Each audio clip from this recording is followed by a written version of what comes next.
Olá, graça e paz, este é o programa Me Explique a Bíblia. Eu sou a teóloga Márcia e hoje vamos caminhar mais um dia em mais um capítulo da Bíblia. Hoje vamos estudar o capítulo 3 do livro de Atos, ok? Se você perdeu os programas anteriores, é só voltar lá no histórico do canal. Muito bem, então eu vou ler para vocês o versículo 1 a 3 do capítulo 3 do livro de Atos. Ouça! Certo dia, Pedro e João estavam subindo ao templo na hora da oração às 15 horas. Estava sendo levado para a porta do templo, chamada Formosa, um aleijado de nascença, que ali era colocado todos os dias para pedir esmolas aos que entravam no templo.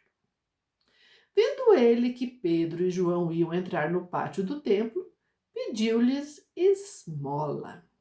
Muito bem. Pedro e João estavam subindo ao templo, porque o templo ficava numa área um pouco mais alta, né, da região de Jerusalém, num monte mais alto. Algumas Bíblias vão dizer que eles estavam subindo na hora nona. Para os gregos, a hora começava a contar, né, para os romanos, ali começava a contar, no nascer do sol começava a contar a hora do dia. Então, lá pelas 6 amanhecia, a hora nona vai ser em torno das 3 horas da tarde. Então, algumas traduções vai dizer que eles estavam subindo para orar no templo às 3 horas, outras vão dizer na hora nona, ok?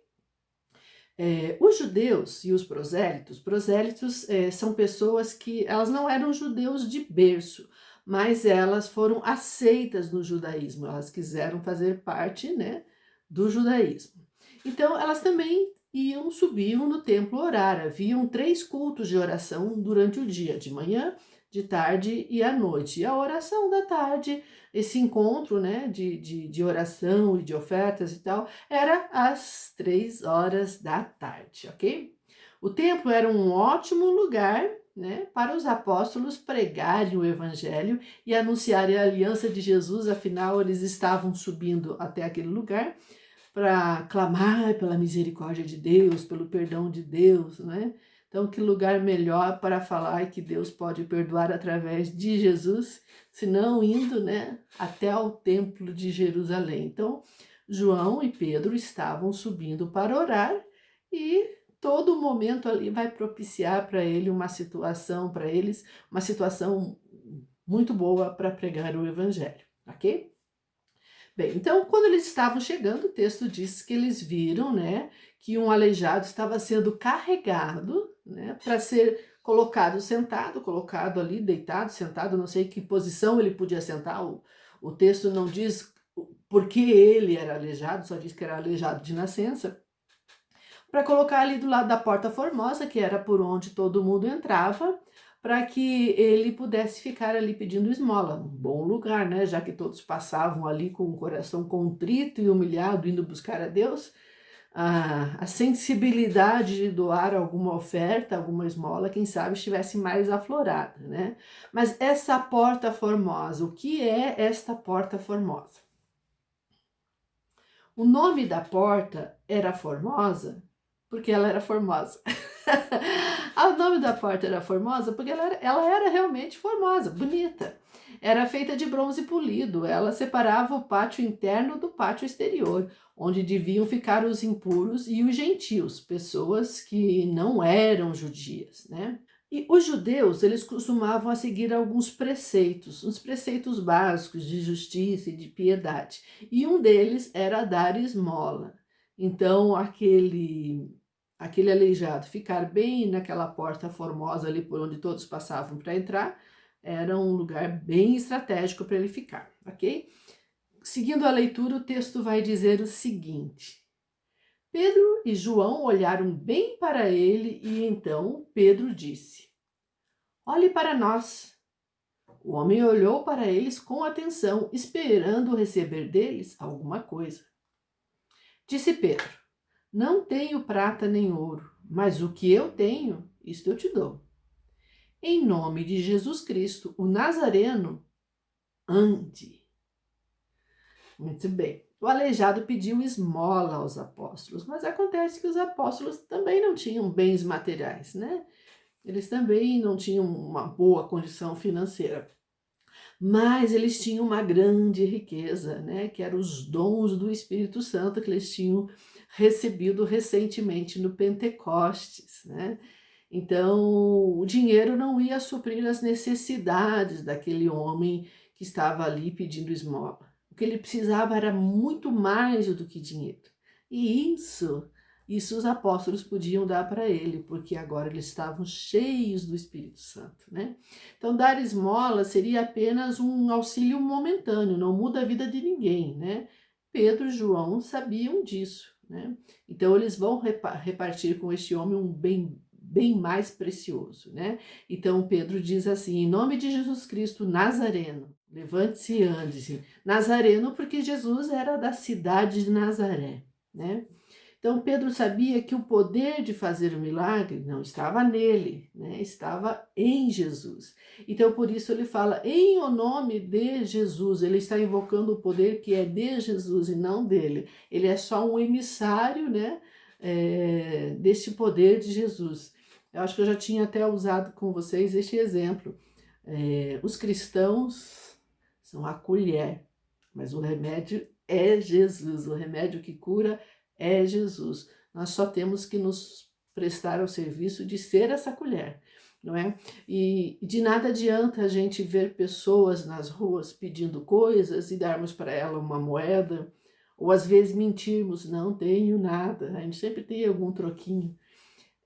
O que a gente tem que dar para eles é novidade de vida, né? Se permitir ser este canal de novidade de vida na vida de quem vai no seu portão pedir alguma coisa, na vida daquela pessoa que você vê sentada à beira da rua, sem condições financeiras tão boas quanto a sua. Mesmo que a sua seja paupérrima, está melhor do que aquele que está morando na rua ou que não pode trabalhar e precisa pedir esmolas, tá? Então, o nome de Jesus é poderoso, porque ele carrega a identidade de Jesus junto com a essência de Jesus. Não é uma palavra mágica, em o nome de Jesus. Estou invocando o nome daquele que tem todo o poder. Então, estou fazendo em o nome de Jesus, ok? Segurando-o pela mão direita, o ajudou a levantar-se. E imediatamente os pés e os tornozelos do homem ficaram firmes. Ele deu um salto, pôs-se de pé e começou a andar. Depois entrou com eles no pátio do templo, andando, saltando e louvando a Deus. Aquele homem que nunca tinha ficado em pé na vida dele, porque ele era aleijado de nascença. Ele ficou em pé, ele deu saltos, ele deu pulos, ele ficou muito feliz, ele louvou muito a Deus, e não aos apóstolos, a Deus, porque foi, né, o Cristo Jesus que curou a ele, né? Então aquele homem nunca tinha ficado em pé antes, mas agora pode dar saltos de alegria, né? Depois, o texto vai dizer assim que ele levantou daquela porta e ele atravessou a porta que ele nunca tinha atravessado antes, ele atravessou junto com João e Pedro para entrar em direção ao templo, né? Saltando e louvando a Deus. Quando todo o povo o viu andando e louvando a Deus, reconheceu que era ele o mesmo homem que costumava mendigar, sentado à porta do templo, chamada Formosa. Todos ficaram perplexos e muito admirados com o que lhe tinha acontecido. Apegando-se o mendigo a Pedro e João, todo o povo ficou maravilhado e correu até eles, ao lugar chamado Pórtico de Salomão. Vendo isso, Pedro lhes disse: Israelitas, por que isso te surpreende?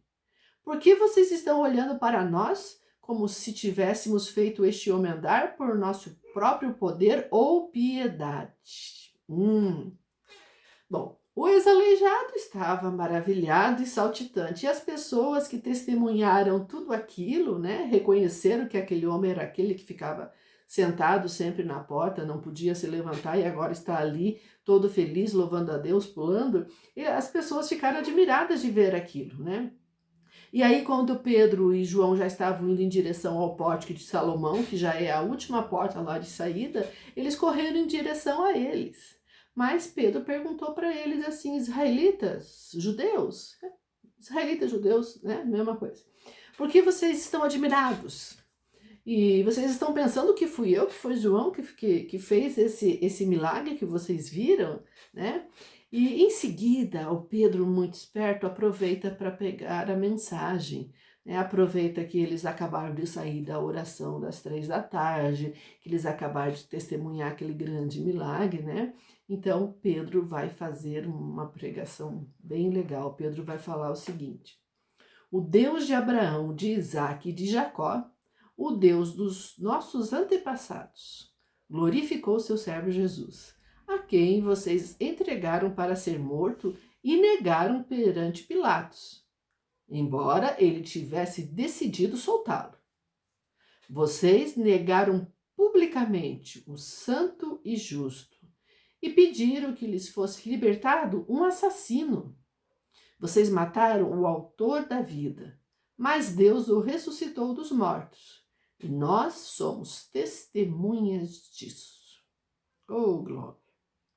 Pedro começa falando a eles do Deus de Abraão, de Isaque e de Jacó, justamente porque eles estavam saindo da oração das 3 da tarde e nesta oração, parte dela havia a invocação do grande Deus, né, da misericórdia do grande Deus de Abraão, de Isaque e de Jacó. Então aqueles ouvintes lá entenderam que Pedro estava falando deste grande Deus. Então, Pedro está dizendo para eles que Jesus foi glorificado pelo grande Deus, a qual eles acabaram de fazer um culto de adoração, né? Mas por que esse termo Deus de Abraão, de Isaque e de Jacó? Bem, aí eu tenho que voltar um pouquinho à história, lá no tempo do Antigo Testamento. No período da história de Abraão, começa mais ou menos lá em Gênesis 12, nem todos ainda conheciam o Todo-Poderoso Deus, mas percebia-se que Abraão tinha um Deus que era um Deus mais fiel, mais amoroso, mais abençoador do que os outros deuses que os povos conheciam, os povos cultuavam. Então eles começaram a falar qual Deus? O Deus do Abraão, né? E como Deus fez uma aliança com Abraão, uma aliança de fidelidade, uma aliança de monoteísmo, de ser fiel a só um Deus, a um único Deus, e essa aliança envolve toda a descendência de Abraão. Então, Isaque, filho de Abraão, Jacó, neto de Abraão, o Deus de Abraão, de Isaque e de Jacó, porque através destes 3 homens era possível ver a ação de Deus, que realmente era um Deus completamente diferente dos outros deuses, tá? E outra coisa, o neto Jacó, o neto de Abraão, ele foi pai de 12 homens que se tornaram os patriarcas das 12 tribos de Israel. Então, os judeus são da descendência das tribos de Israel. Então, falar para eles sobre Abraão é como falar sobre o pai ancestral deles, né? Então, Pedro começa falando desta forma, né? Ele fala para os israelitas, o Deus de Abraão, o Deus de Isaac, o Deus de Jacó, o Deus que fez uma aliança, do qual vocês são descendentes e tal, foi esse Deus que decidiu que Jesus é quem ele é. Foi esse Deus que ressuscitou Jesus. Vocês mataram, em vez de libertar a Jesus, vocês preferiram libertar alguém que mata, um assassino, alguém que tira a vida. Para isso, vocês acabaram matando aquele que dá a vida, o autor da vida. Mas Deus o ressuscitou e o glorificou. Pela fé no nome de Jesus, o nome curou este homem, que vocês veem e conhecem. A fé que vem por meio dele lhe deu esta saúde perfeita, como todos podem ver. Bem, então a essência divina de Jesus, né, citada até agora nesse capítulo, várias características da essência divina de Jesus. O servo, o justo, o santo, o autor da vida, o nome, o grande nome, porque junto com o nome vem toda a característica e essência de quem aquele nome representa. Jesus, né? Jesus, ok? Então, esse nome, quando invocado, faz milagres. Então, não adianta aquelas pessoas correrem atrás de Pedro e de João, pensando que foi eles que curaram aquele aleijado. Quem curou foi o nome, e o nome era o nome de Jesus, tá? Então, Pedro vai dizer: agora, irmãos, eu sei que vocês agiram por ignorância, bem como os seus líderes. Mas foi assim que Deus cumpriu o que tinha predito por todos os profetas, dizendo que o seu Cristo haveria de sofrer. Arrependam-se e volte-se para Deus, para que seus pecados sejam cancelados, para que venham tempos de descanso da parte do Senhor e para que ele mande o Cristo, ao qual foi designado. Jesus. Jesus é o Cristo de Deus. O nome Jesus significa o Salvador, aquele que salva, o Cristo ungido. Então, Jesus é o Salvador, o ungido de Deus, né? E Pedro falou que através dos profetas Deus havia prometido o Messias. E o Messias veio, né? Ele é Jesus, não tem dúvida, né? Ele está tentando explicar para aquelas pessoas: vocês não entenderam antes, mas vocês têm que entender agora. Vocês estão vendo que ele ressuscitou e os milagres que ele está fazendo. Então, o grande Messias que era prometido já veio, é Jesus, né? E aí Pedro também fala assim, que mesmo que ele tenha sido morto e crucificado lá e depois ressuscitou, tudo ocorreu dentro do plano divino. Deus planejou tudo, toda a estratagema é de Deus para a salvação dos povos, né? Todo plano traçado por Deus. Mas os judeus e seus líderes antes agiram por ignorância porque não conseguiram entender, né, toda a verdade contida em Jesus, né? Mas agora Jesus ressuscitou e foi glorificado por Deus.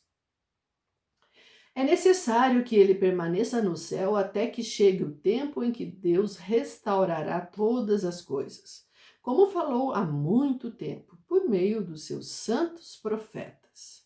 Pois disse Moisés: o Senhor Deus lhes levantará dentre seus irmãos um profeta como eu. Ouçam-no em tudo o que ele disser. Quem não ouvir esse profeta será eliminado do meio do seu povo. Todos os profetas de Samuel em diante, um por um, falaram e predisseram esses dias. Muitos profetas estavam falando, era desse Jesus, desse Messias, né? E aí Pedro falou assim, sobre Jesus ser um profeta como Moisés. Foi? Sim, foi, e foi ainda muito mais. Como assim? Ambos falaram em nome de Deus, mas Jesus falou como sendo o próprio Deus, certo? Ambos libertaram o povo, né, de uma opressão, de uma escravidão, para levar para a liberdade. Moisés apresentou os estatutos da lei, mas apenas Jesus foi capaz de cumprir a lei. Moisés explicou o sistema sacrificial para a expiação dos pecados, mas Jesus foi o próprio sacrifício, né? Com benefício que vale por toda a eternidade, né? Moisés ajudou a implantar o sacerdócio, mas Jesus é o sumo sacerdote, o eterno sumo sacerdote, né? Quem não ouvir a mensagem de Jesus será eliminado do meio do povo de Deus. Pois vocês são herdeiros dos profetas e da aliança que Deus fez com os seus antepassados. Pois ele disse a Abraão: por meio da sua descendência, todos os povos da terra serão abençoados. Tendo Deus ressuscitado o seu servo, enviou-o primeiramente a vocês, para abençoá-los, convertendo cada um de vocês das suas maldades.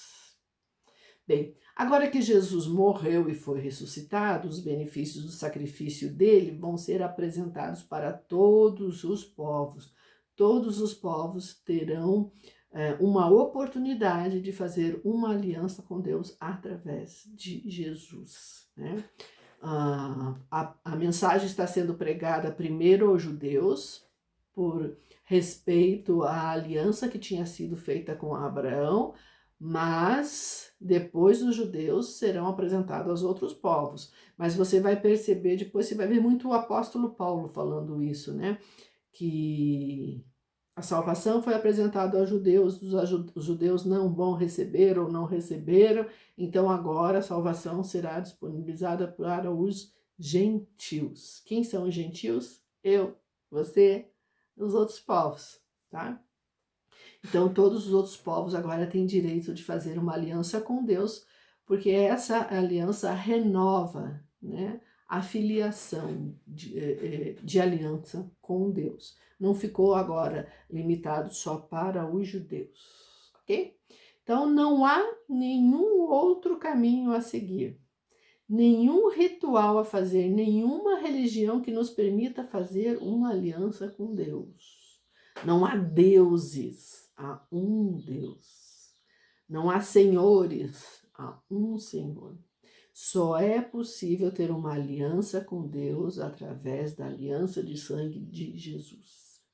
Esta é a aliança que pode nos reconciliar com Deus, nos religar a Deus. Então, entenda bem, isso só é possível através de Jesus, ok? Espero que você tenha gostado de mais este programa Me Explique a Bíblia. Se inscreva no canal, ative as notificações, compartilhe com seus amigos e vamos continuar estudando a Palavra de Deus. Um grande abraço aos irmãos da Rádio Prisma que têm acompanhado esses estudos todos os domingos. Um grande abraço ao pessoal da Rádio HCJB que tem os áudios desses estudos bíblicos, né, disponíveis em seu site. E então nós temos muitas oportunidades de estudar a Bíblia. E aqui no programa Me Explique a Bíblia você pode estudar livro a livro, capítulo por capítulo, versículo por versículo, ok? Então, meu desejo é que o Espírito Santo de Deus ajude vocês a entenderem todo esse processo de aliança com Deus. E que vocês consigam entender quem é Jesus e o quanto vocês precisam de Jesus. Eu preciso, você precisa. Sejam abençoados em nome de Jesus.